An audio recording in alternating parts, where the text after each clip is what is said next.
helped a bit. My neck still really fucking kills.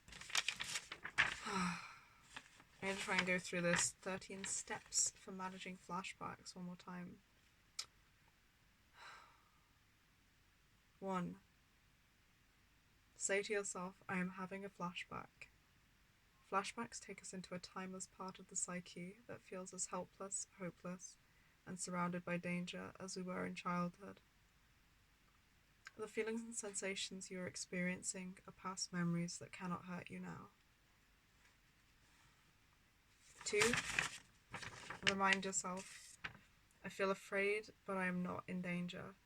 I am safe now, here in the present. Remember, you are now in the safety of the present, far from the danger of the past. 3.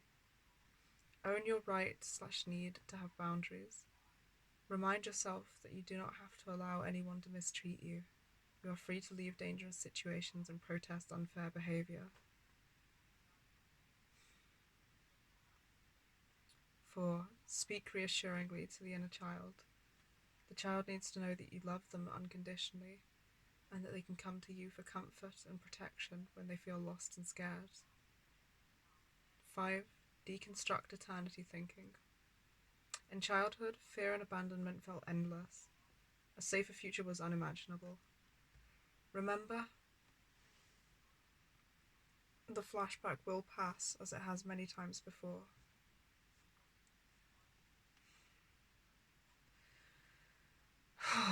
6. Remind yourself that you're in an adult body with allies, skills, and resources to protect you that you never had as a child. Feeling small and little is a sure sign of a flashback. And maybe I think other things feeling like they're toweringly, overwhelmingly sort of over you. I definitely feel like things are towering above me a lot more.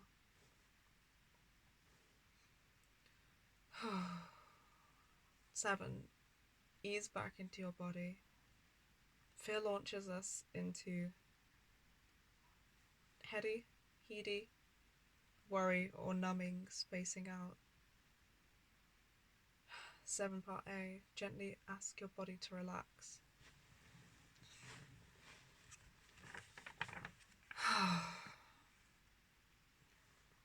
Feel each of your major muscle groups and softly encourage them to relax.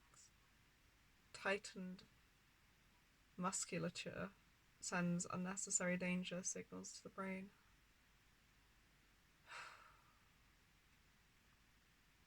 It's helping a lot, actually.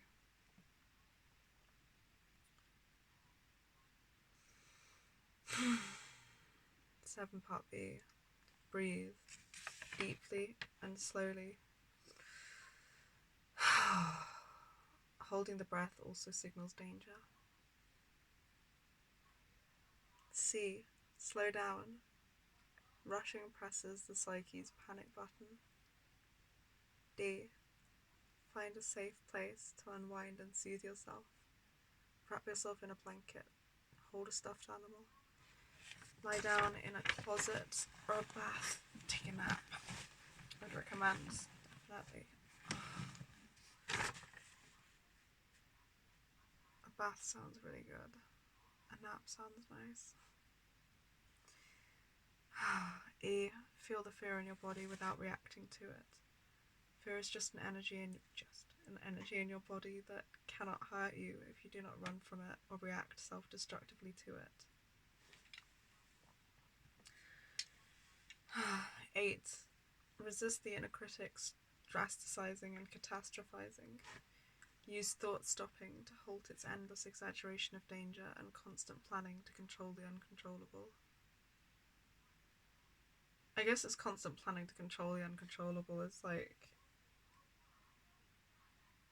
the way that threat scanning would include like me being ready to respond to everything all the time, like what I would do if somebody, I don't know, tried to break in through the window, the knowledge of what things are where to attack them with. But for every situation that could happen when we're in any potential threatening situation. Refuse to halt to Refuse to shame, hate, or abandon yourself. Channel the anger of self-attack into saying no to unfair self-criticism.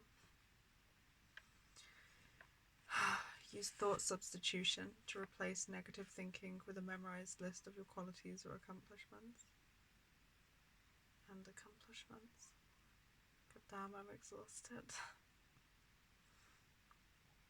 9. Allow yourself to grieve. Flashbacks are opportunities to release old, unexpressed feelings of fear, hurt, and abandonment, and to validate and then soothe the child's past experience of helplessness and hopelessness. Healthy grieving can turn our tears into self-compassion and our anger into self-protection.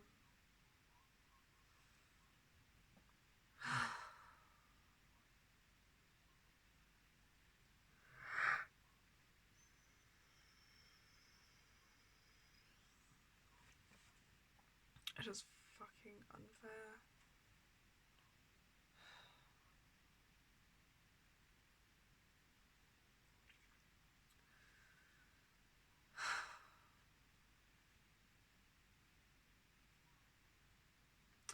Ten. Cultivate safe relationships and seek support. Take time alone when you need it, but don't let shame isolate you. Feeling shame doesn't mean you are shameful. Educate your intimates about flashbacks and ask them to help you talk and feel your way through them.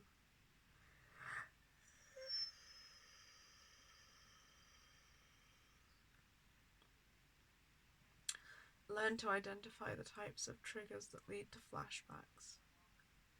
Avoid unsafe people when triggering places. Avoid unsafe people, places, activities, and triggering mental processes. Practice preventative maintenance with these steps when triggering situations are unavoidable.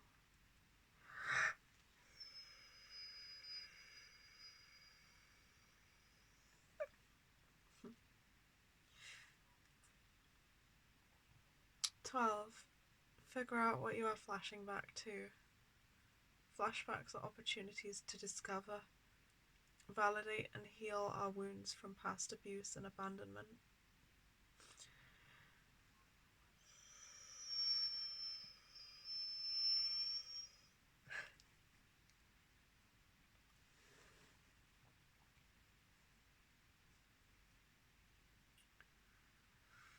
They also point to our still unmet developmental needs and can provide motivation to get them met. Be patient with the slow recovery process.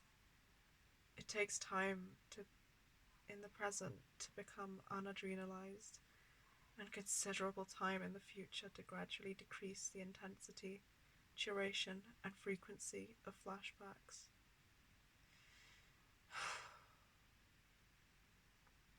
Real recovery is a gradually progressive process, often 2 steps forwards and 1 step back, not an attained salvation fantasy. Don't beat yourself up for having a flashback.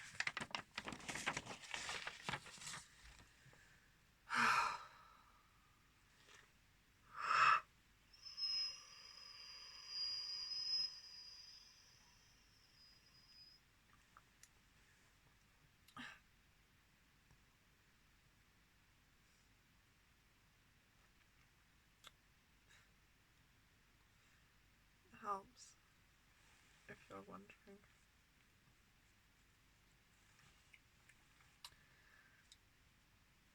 To be able to get to a place of feeling safe enough to have an emotional response, things like yawning, tears, it's fucking amazing and hard earned. So this definitely helps. Would recommend.